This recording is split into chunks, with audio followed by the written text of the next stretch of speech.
আসসালামু আলাইকুম বন্ধুরা, আশা করি সবাই ভালো আছেন। আমি আজকে দেখাবো কিভাবে একটি স্মার্টফোন থেকে জিমেল অ্যাকাউন্ট রিমুভ করতে হয়। মূলত যারা পারেন না স্মার্টফোন থেকে জিমেল অ্যাকাউন্ট রিমুভ করতে, তাদের জন্য এই ভিডিওটা। যারা জানেন তারা চাইলে ভিডিওটি স্কিপ করতে পারেন। আমার হাতে যে ফোনটি আছে সেটি হচ্ছে নোকিয়া 4.2।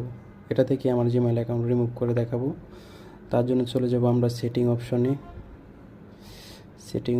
যাওয়ার পর চলে যাব অ্যাকাউন্টে।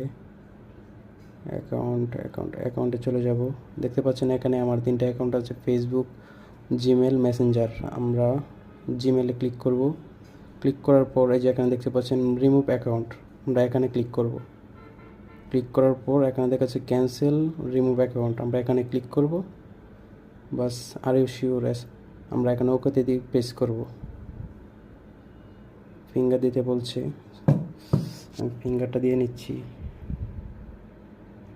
ফিঙ্গার দেওয়ার পর আমাদের অ্যাকাউন্টটা রিমুভ হয়ে গেছে। আজকের ভিডিওটি এই পর্যন্তই। ধন্যবাদ। আশা করি ভিডিওটি ভালো লেগেছে।